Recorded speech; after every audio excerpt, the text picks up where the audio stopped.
He spent 17 years as an NFL host and an analyst for CBS Sports. Currently the co-host of The Opening Drive on Sirius XM NFL Radio. Co-host as well of Believe in Bengals podcast with Pac-Man Jones. Solomon Wilcots is my guest. Solomon, good to have you on. How are you? Hey, Jim, doing great and good to be on with you. Our offices are very similar. I like your digs a little bit better, though. I was going to say sort of similar, except that you got an Emmy behind yours. And given that I have never been nominated nor probably will ever win one, I might trade mine for yours, but I appreciate you saying it. Solomon, let me ask you, the transformation of the Bengals the last couple of years has been nothing short of amazing. When you look back, when Cincinnati used that number 1 overall pick on Joe Burrow after he won the Natty at LSU, did you think that this team would become this dominant this quickly? Not this quickly. There's no doubt that Joe Burrow wasn't messing around. He saw it. He knew what he wanted to accomplish early in his career. I think you heard him say it last year after winning the division title. He said, look, we're going to be doing this from here on out. And then lately when asked how big is the window to win a championship in Cincinnati, he said, no, the window is as big as my career. It's going to be as long as I'm here. This guy had come with a purpose. I think we saw that when he played at LSU. I think many of us who've been around here for a long time, I played for this team that went to a Super Bowl, lost it to the Niners with just seconds left to play. We just really wanted the organization to be able to do right and build around his championship pedigree. And I think the planets have aligned for Cincinnati because Joe Burrow is a very special young man. And I think he's helped the city and he's helped the team to really grow in that way. You know, I'd say I think the guy's absolutely amazing. Like, I think he's amazing. Yeah. When you say he comes with a purpose, absolutely he's got that. But he comes with a confidence. Now, having played in the league, you know this. Confidence can be a pretty fleeting and fragile thing. He's nothing but confidence and swag. Yeah. In his case, where does it come from? You know, the story is legendary. It's become the stuff of legend. That, you know, he grew up nearby in Athens, Ohio, northeast corner of the state.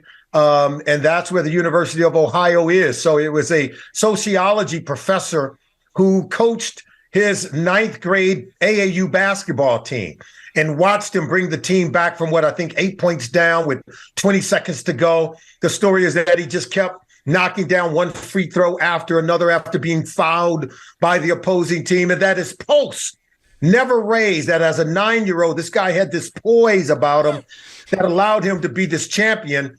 And then the coach went to his parents after he brought him back to win the game by 2 points when it was all said and done. And he went to the parents and said, you should know that I'm a sociology professor and that what we see in your son, we only see that in first responders and people who are firefighters and police officers. He said, and serial offenders. And so what we're saying is that this is a guy that comes with a DNA that is prone for being able to come through in the clutch. And he has a mindset about him where he wants to be a champion. He knows what's required. He's willing to put the work in. From the neck up, he's incredibly intelligent. He understands emotional intelligence and then how to prepare himself in critical moments to be able to make the shot, to lead the team to victory. But you saw him get sacked 9 times and keep getting up to throw 3 touchdowns against the number 1 seed Titans 1 year ago and still win the game. How many guys you know that can do that and stay that calm under pressure? I would say none, frankly, none. I mean, I see guys get up after getting hit. I see guys that don't want to get hit, but nobody who gets up like nothing happened like this guy does. Yeah. Solomon, to that point, though, what about the offensive line? Like, it was an issue, and then it was not an issue, but then it got banged up again last week. How big of a concern is that for you coming into this one, given the fact that you know Buffalo can get after the quarterback? Yeah, I think it's something that everyone needs to be concerned about. The first 8 games of the season, Joe Burrow was sacked 29 times and hit a whole lot more. And then over the last 8 games, even through the last regular season game against the Ravens, he was only sacked 12 times when this offensive line was intact. Last week in the wild card game against the Baltimore Ravens, he was sacked 4 times. And you saw that offense kind of come to a crawl in the fourth quarter because the protection wasn't there. Joe Burrow gets rid of the ball very quickly. He understands it. I think only Tom Brady was better than he was during the 2022 season at getting the ball out the quickest and the fastest to avoid getting those hits and getting the ball in the hands of his receivers. He's going to have to do plenty of that in Buffalo. So it remains to be seen, Jim, how he can stretch the field and get the ball down the field to Jamar Chase, T. Higgins, and Tyler Boyd, and really be able to threaten the second level of the field.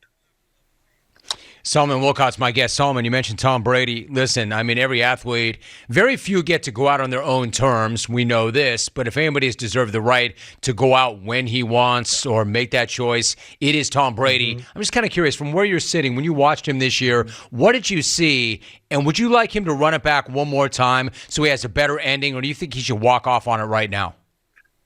Yeah, I mean, I kind of want to see more, but not more of what we saw this year. I saw a guy who was stressed out. I saw a guy who seemed and looked very fatigued. I saw a guy that used to be able to carry a team when the ideal was less than perfect, and this year he could not. Scoring only 18 points per game, the offense at time was very anemic. I saw him in a wild card game against Dallas throw a red zone interception, his first since the 2019 season, where he looked to be kind of chucking and ducking. He wanted to get rid of it, didn't want to get hit. And that's okay because none of us do. But we've never seen Tom Brady, look this fragile and look maybe at a point where he can't carry the team anymore. And I don't know, after 23 years of playing, maybe that's his right. But he's always been able to do it, and that's become the bar of expectation that we have for Tom Brady. I think that's actually very well said. Now, Solomon, you co-host your pod with the iconic Pac-Man Jones. And as we know, Pac, man, he's a rare cat now, on the field and off. What's it like to work with him on the pod? And I'm always curious about former athletes. Like, you've done this a long time, so you understand. But what's his approach and process like? What's he bring to it? He brings a rawness to it, right? This raw feel of a guy who's played it, who's been there and done that. And he was a fearless. What I loved about him, he was fearless. He never would fair catch a punt. This guy didn't care how many bullets was flying at him. He could go in that room, stare down the barrel. And that's what people love about him. There's an authenticity about Adam Pac-Man Jones that we here in Cincinnati, which is a really conservative community, Jim, to be honest with you. But we love Adam Pac-Man Jones because he gives it to you real. This is a guy that when he played, didn't do everything right, but he has a heart that he'll come and tell you that he loves you. He wants you to love him. And then he's going to go back to doing the things that he's always done with the kind of swagger, the kind of bravado, and an unapologetic wet. And that's what we kind of love about him. And when we're doing the pod, I told him, I said, look, I don't want another guy like me who's a traditional podcaster or a traditional broadcaster in any way, shape, or form. I need someone who's the antithesis of me. And someone who's going to give us something different. And I think that we have a unique blend in the podcast where I'm giving you something that maybe what people want, what they expect, and he's giving you something that maybe you didn't expect, but you end up loving anyway. And so in that sense, we think we have something very unique as a brand. No, I think you're right. You cannot replicate or duplicate who and what he is. He's unbelievable. That's right. And I agree with you. I love the guy. He is so raw and so real. So, Solomon, really quickly, you addressed this question. You're going to be biased, of course. But if you had to start a franchise, and they're both amazing quarterbacks, who do you start with, Joe or Josh? Wow, that's a good one because I love what Josh Allen's bringing to the table. This guy's 6'5", 250. He can run you over as a quarterback or hurdle you. And we've seen him do it. Since 2021, he has the most deep passing yards than any other quarterback. And he has 55 times where he's rushed for a first down and 7 times where he's run for a touchdown on the third down play. So he knows how to convert down inside the red zone when running, and he knows how to make plays throwing the ball down the field. Now, Joe Burrow has the most deep passing touchdowns than any quarterback since 2021. These guys are so closely linked. But I think Joe Burrow, for me, he has those intangibles that at clutch times, in the clutch, he's going to beat you. And I still tell you, the Rams, that trophy would be ours if we could block Aaron Donald for one more second. Because Jamar Chase is still open, Jim. I'm telling you right now. Joe's going to make the plays. He's going to make the plays. There is no doubt about it. We have the utmost confidence in him. He has that intangible that the great ones have, that he's going to die with his boots on, and it's going to take everything you got in order to beat him. I like those intangibles, even though we love and marvel at the talent of Josh Allen. Hey, Solomon, really quickly, you and I are the same age and from the same generation. Joe Burrow, he's got some of that Joe Montana, doesn't he? That's what we're talking about here. Yeah, because think about it. When Joe Montana played, who were the real great talented quarterbacks? I would argue Dan Marino was more talented. I would argue that John Elway, I grew up in L.A., nearby where you're at right now. And when he was at Granada, we would take the bus from Compton to go all the way up to Granada Hills to watch John Elway play. He was that magnificent. And Joe Montana didn't have their talent, but they didn't have his it factor, the ability to finish off drives by getting the ball into the end zone. Joe Montana had that in spades. He had it when he was at Notre Dame.